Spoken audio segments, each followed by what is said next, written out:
où on passe sous le centre de gravité. Voilà, et enchaîner sur une clé de bras.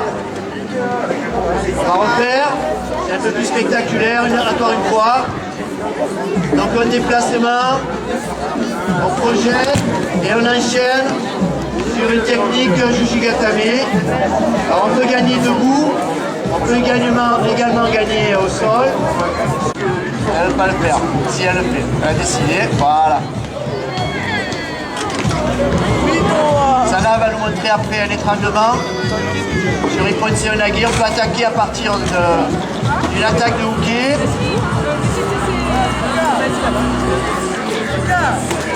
Ah, Sana. Encore ces techniques, hein. Vous avez bien compris.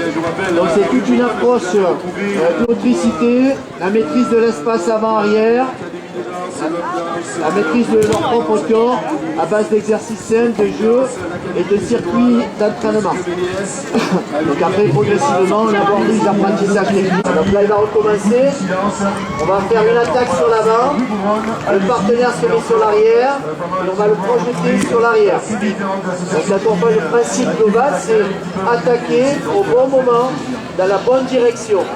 Facile à dire, mais que lorsqu'il y a de l'opposition c'est compliqué. Arnaud il va nous faire avec Théo. Là, il va nous présenter son judo.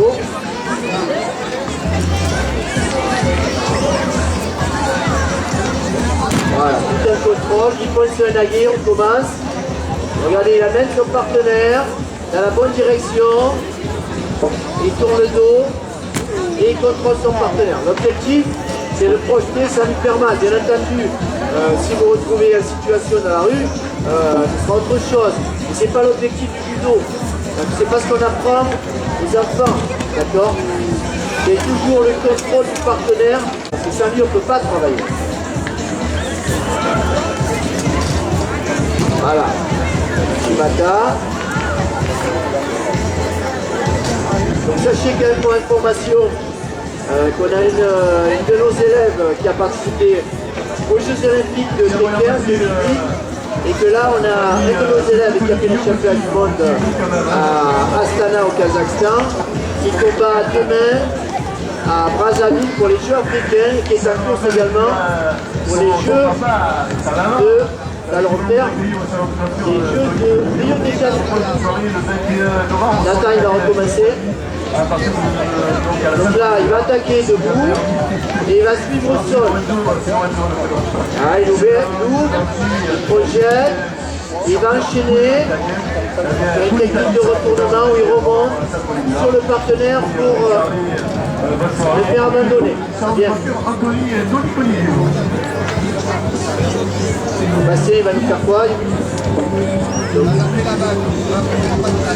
on prépare le partenaire, on le fait réagir. Là il projette. Voilà. Il enchaîne au sol, sans perdre de temps, il passe dessous. Et il termine sur une technique d'immobilisation. Les associations locales sont sur place environ 200, avec quand même un gros tissu ça commence debout, on va au sol, on enchaîne et on remonte à niveau. Donc sachez qu'il y a des compétitions debout et il existe aussi des compétitions au sol. On a une fille qui a fait 3e des championnats de France et au hasard. Voilà, il retient. Yes.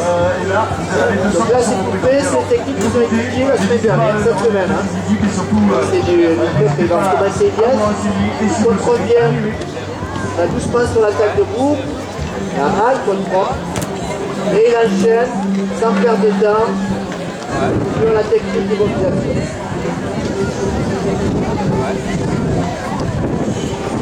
Est-ce que nous pouvons alerte?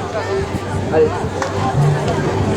Donc on peut également faire des techniques de clé de bras à la volée, c'est un peu spectaculaire. Voilà, on est debout. Lorsqu'on a un partenaire qui est cassé, et on va enchaîner directement clé de bras. On fait. Donc le partenaire est cassé, clé de bras. Pour le faire abandonner. un petit peu les retournements au sol pour montrer les étranglements. On peut s'apercevoir que le roi Ici. est un peu pareil sur le budget là. Voilà, et on fait abandonner, alors on fait celui-là. Donc il faut toujours s'adapter par rapport aux réactions de pied, debout et au sol. L'hydrogène, et de suite, on enchaîne sur une technique d'écrasement et on vient contrôler sa jambe pour éviter qu'il puisse s'échapper. Allez.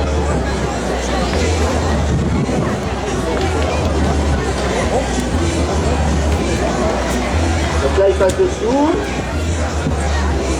Il revient entre les jambes. Hop. On le soulève, on le renverse pour terminer un pied de bras.